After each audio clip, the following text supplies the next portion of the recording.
আসসালামু আলাইকুম প্রিয় দর্শক, আপনারা যেখান থেকে দেশ কিংবা প্রবাস থেকে কাছে কিংবা দূরে আপনারা যেখান থেকে আমার এই ভিডিওটি দেখতে পারতেছেন, আমি সবাইকে জানাই জাকির কৃষি খামারের পক্ষ থেকে আন্তরিক শুভেচ্ছা এবং অভিনন্দন।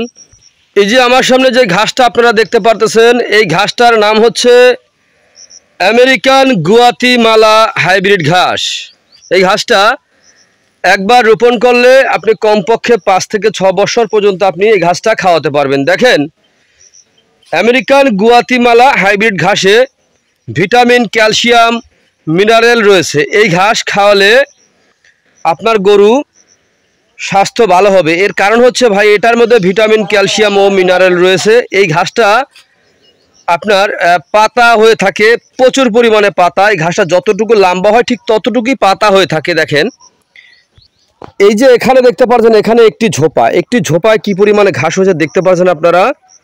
তারপরে আমি আরও ঘাস দেখাচ্ছি। এই যে দেখেন, এখানে একটি ঝোপা হয়েছে, দেখতে পাচ্ছেন এখানে একটি ঝোপা হয়েছে। এই দেখেন, এখানের ঝোপাটা আপনার এই যে বাতাসে আপনার একদিকে কাট করে ফেলেছে। দেখেন, বিশাল বড় একটি ঝোপা দেখতে পাচ্ছেন। ঘাসটা দেখেন কত বড় লম্বা হয়েছে, ঠিক পাতাগুলো ঠিক সেরকম হয়ে আছে। দেখেন, এখানে প্রচুর পরিমাণে ঘাস রয়েছে দেখতে পাচ্ছেন।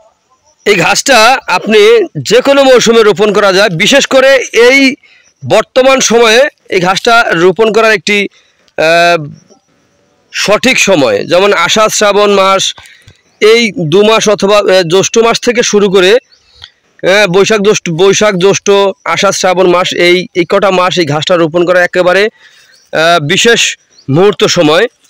এই যে দেখতে পাচ্ছেন এখানে কত সুন্দর হয়ে আছে দেখতে পাচ্ছেন আমরা ঘাস। প্রতিটা ঝোপায় প্রচুর পরিমাণে ঘাস রয়েছে। দেখেন, আপনি যদি গরু অথবা ছাগলের আপনি খামার করতে চান, আমি বলবো আপনারা গরু ছাগলের খামার করার পূর্বে আগে ঘাস চাষ করবেন।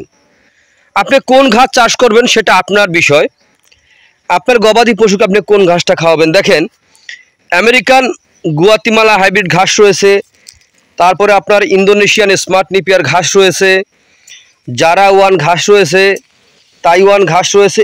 এই ঘাসগুলো হচ্ছে আপনার শুকনো জমির ঘাস। এই ঘাসগুলি খুবই ভালো উন্নত জাতের ঘাস। এই ঘাসটা কিন্তু আপনার গরু, ছাগল, ভেড়া, মহিষ সকল গবাদি পশু এই ঘাসটা খেয়ে থাকে। এই ঘাসটা একবার কাটার পরে কি পরিমাণে চারা গজিয়ে থাকে সেই দৃশ্যটা আপনারা একবার দেখেন। এই দেখতে পাচ্ছেন এখানে কিন্তু এখান থেকে ঝোপা থেকে ঘাসটা কাটা হয়েছে, তারপরে এটাতেও কাটা হয়েছে। দেখেন, এগুলা কিন্তু আপনার পরে কাটার পরে কিন্তু হচ্ছে। দেখেন, এটা ঝোপায় প্রচুর পরিমাণে ঘাস। এই ঘাসের পাতাগুলি অনেক চড়া হয়ে থাকে দেখতে পাচ্ছেন আপনারা। এই ঘাসটা খুবই ভালো উন্নত জাতের, উন্নত মানের ঘাস। এই ঘাসটা মূলত আমেরিকার একটি শহরে প্রথম জন্ম হয়েছে। এই ঘাসটার ওই শহরটার নাম হচ্ছে আমেরিকান গুয়াতিমালা ঘাস। এই যেই শহরটা, সেই শহরের নাম হচ্ছে গুয়াতিমালা শহর। সেই শহরে জন্মেছে, এই বিধায় এই ঘাসটার নামকরণ করা হয়েছে আমেরিকান গুয়াতিমালা ঘাস।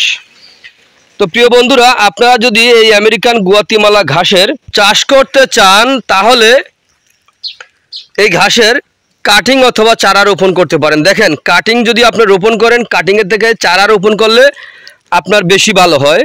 যেমন কাটিং যদি আপনি রোপণ করেন, দেখা যায় আপনার অর্ধেকের বেশি নষ্ট হয়ে যায়। আর চারা যদি আপনি রোপণ করেন, চারার ক্ষেত্রে দেখা যাচ্ছে আপনার যে কটা চারা আপনি রোপণ করেন প্রত্যেকটা চারাই আপনার হবে। চারায় কিন্তু আপনার চারা মারা যায় না, কিন্তু কাটিং নষ্ট হয়ে যায়, কাটিং মারা যায়। তো এই জন্য বলতেছি, আপনার খুশি এখন আপনি কোনটা রোপণ করবেন, চারা রোপণ করবেন না কাটিং রোপণ করবেন, অথবা আপনি কোন ঘাস রোপণ করবেন। আমেরিকান গুয়াতিমালা ঘাস, ইন্দোনেশিয়ান স্মার্ট নেপিয়ার ঘাস, তাইওয়ান, জার্মান, এই সকল প্রকার ঘাসের রয়েছে, কিন্তু আপনি কোনটা রোপণ করবেন সেটা আপনার বিষয়। তো প্রিয় বন্ধুরা, আপনারা যেখান থেকে আমার এই ভিডিওটি দেখতে পাচ্ছেন, যদি আপনাদের কাছে আমার এই ভিডিওটি ভালো লেগে থাকে, তাহলে আমার চ্যানেলটিকে সাবস্ক্রাইব করবেন, বেশি বেশি করে শেয়ার করবেন, যাতে নতুন খামারি ভাইরা অথবা পুরাতন খামারি ভাইরা দেখে এই ঘাসটি রোপণ করতে পারে। সেই জন্য আপনারা একটু বেশি বেশি করে শেয়ার করে দিবেন। তো যদি আমার ভিডিওটি আপনাদের কাছে ভালো লেগে থাকে, তাহলে আমার চ্যানেলটিকে সাবস্ক্রাইব করবেন, বেশি বেশি করে শেয়ার করবেন। তো সকলে ভালো থাকবেন, সুস্থ থাকবেন। আল্লাহ হাফেজ।